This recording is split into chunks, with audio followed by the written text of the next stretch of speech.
बात करेंगे ज्योग्राफी के यूनिट 1 पर, जिसका नाम है सौरमंडल में पृथ्वी।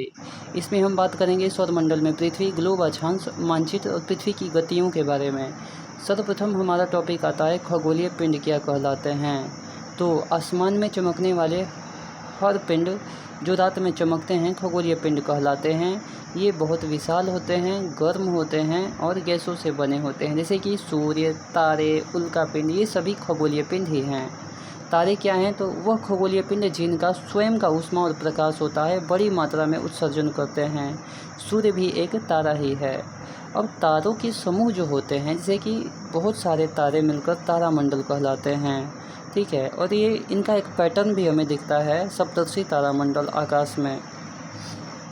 एक सबसे इम्पोर्टेंट तारा है ध्रुव तारा, इसे पोल स्टार भी कहा जाता है। पोल स्टार क्यों कहते हैं? क्योंकि इसे हम दिशा सूचक के रूप में भी इस्तेमाल कर सकते हैं। ये हमेशा हमें उत्तरी ध्रुव पर देखने को मिलता है। सौरमंडल किसे कहते हैं? तो सौरमंडल सौर परिवार से बना है, सूर्य से संबंधित।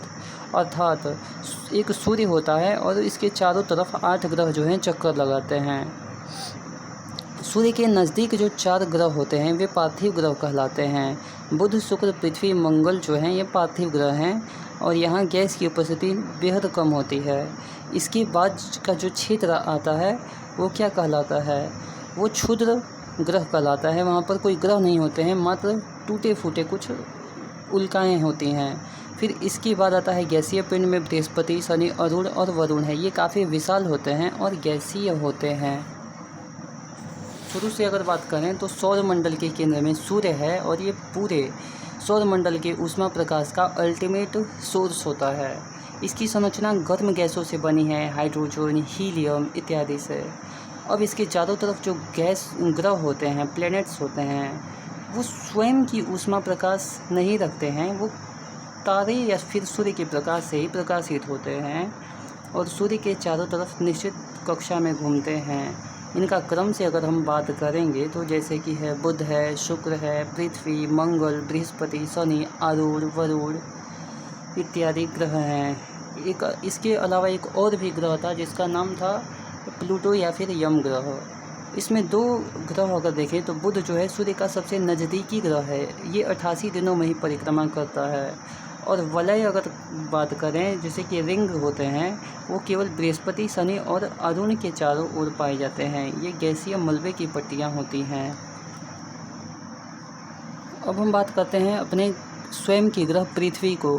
पृथ्वी का आकार पूरा तरह से गोल नहीं है, ये भूआभ है, एक नाशपाती के आकार का है। ये ध्रुवों पर जो है फ्लैट है, चपटा होता है और इक्वेटर पर जो है, इक्वेटर यानी कि ये हमारे पृथ्वी के बीचों बीच में जो है फैला हुआ है। ये जीवन का समर्थन करता है। तापमान न गर्म है न ठंडा है और पानी और ऑक्सीजन की उपलब्धता भी है। ये अंतरिक्ष हमें नीला दिखाई देता है, इसीलिए हम इसे नीला ग्रह कहते हैं। और 2/3 भाग जो है पानी से घिरा होता है, इसीलिए भी हमें पृथ्वी नीला दिखाई देता है अंतरिक्ष से। इसका केवल एकमात्र उपग्रह चंद्रमा है और यह 27 दिनों में पृथ्वी की परिक्रमा पूरी कर लेता है। हमारे पृथ्वी से इसकी दूरी है 3,84,000 किलोमीटर और ये चंद्रमा से गुरुत्वाकर्षण की वजह से जुड़ा हुआ है, इसीलिए हमें इसका एक ही भाग दिख पाते हैं। अगर हम ये क्षुद्र ग्रह हैं, सूर्य के चारों ओर असंख्य छोटे पिंड होते हैं, मंगल और बृहस्पति के बीच होते हैं। उल्का पिंड क्या होते हैं? तो सूर्य के चारों ओर ये घूमते हैं। ये चट्टानों के टुकड़े होते हैं, कभी कभी पृथ्वी पर भी आ गिरते हैं उल्का पिंड। आकाशगंगा क्या है? तो अरबों तारों, धूल कण, गैस के विशाल बादल से के सफ़ेद चौड़ी पट्टी है। रात में ये आकाशगंगाएं हमें दिखाई देती है और हमारी आकाशगंगा का नाम है मिल्की वे।